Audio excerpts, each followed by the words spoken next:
Yay! You're in college! You made it! Now, I know all of you are approaching this new little horizon of yours a little differently. Some of you are so excited that you actually made it this far that it hasn't really registered to you yet that you're going to have to do some work to get any further. Others of you are totally confident because you figured out the whole high school system. You're confident you can do the same thing in college. Newsflash for all of you, college may be a little different than what you expected. The Writing Center at the University of North Carolina has some great writing handouts, and we'll look at a lot of them this semester. This presentation focuses a lot on one called Writing in College. Okay, for those of you who think you had it all figured out in high school, you may get a frustrating wake-up call when those beautiful award-winning 5-paragraph essays start getting ripped apart with criticism at the college level. You may get comments like these, which could leave you feeling lost as to what exactly you are lacking. You like the pigs? Anyway, it's important to realize that your teachers don't just want something better, they actually want something different.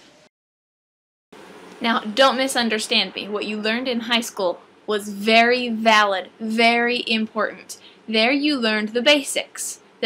Essays have an introduction, a conclusion, body paragraphs. You learned how to write those paragraphs. You learned what a thesis statement basically is. But what you learned was the basics. Now you need to step it up a notch. But hopefully you mastered those basics. We're not throwing them out the window. We're building on them. I love Bloom's taxonomy, and I will bring it up 1,000,000 times in this class. I know most of you have never heard of it. This is more commonly used in education classes for purposes like helping teachers design tests to be sure that they are teaching and testing on the same level. But it has so much more application than that. This is a pyramid that shows you the levels of thinking skills. It's a perfect guide for you to understand your expectations at college. Every one of these levels should be present in every college essay you write. We'll come back to this, but to quickly point out the levels, at the bottom is knowledge. We start getting knowledge as soon as we're born. Once we have knowledge, we have to comprehend that knowledge. When we begin to see ways that we use that comprehension, we start to apply, or we use application. Then as we think about how that application is working, or just think about it more and more deeply, add meaning, we're starting to analyze it or use analysis. Then as we think more about it, we begin to connect those thoughts to other related ideas, which is synthesis. And once we have gone through all of those ideas, we can truly evaluate the topic. Yes, that was fast, but don't worry, you will get it. Previously, especially in elementary school and middle school, you just had to read books and write book reports. Nice and easy. All you had to do was demonstrate that you had read it and you understood it. Knowledge and understanding. You probably also wrote some response essays, whether or not that term was ever used, but a response essay in some way makes some application between you and the story, or you figure out how it applies to you or your life, or some situation in some way. Now you are expected to base all of your writing on analysis. Your thesis statement, in fact, should be a claim or argument that demonstrates analysis. That means no more thesis statements that say something to the effect of, I'm going to write about A, B, and C. You're not going to be asked to repeat information anymore. No more book reports.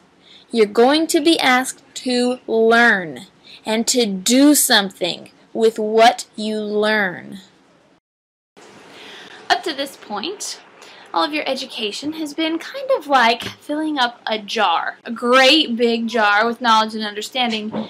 And I realize now that maybe I should have written this backwards. But anyway, as you went to school, you got all kinds of little tidbits that you could fill up your jar. You would learn vocabulary words in math and science, go to biology and get all kinds of new words. Oh, some fell out. That happens too, right?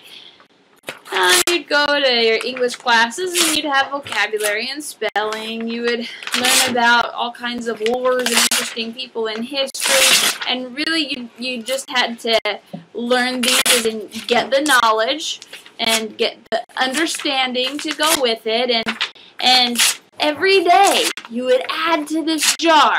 until by the time you graduated, it was all the way up here and you were smashing things in because you had learned so much. You got so much knowledge and so much understanding that you felt you were super, super smart, right?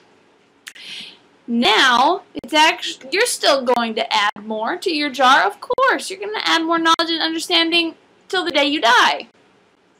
But now, instead of just filling up the jar, what's more important is taking things back out of the jar and thinking about it. Taking things out and figuring out what to do with it. Why does it matter? Who cares? What can I figure out about this information now? So, I hope you are ready for college and you're excited about my class.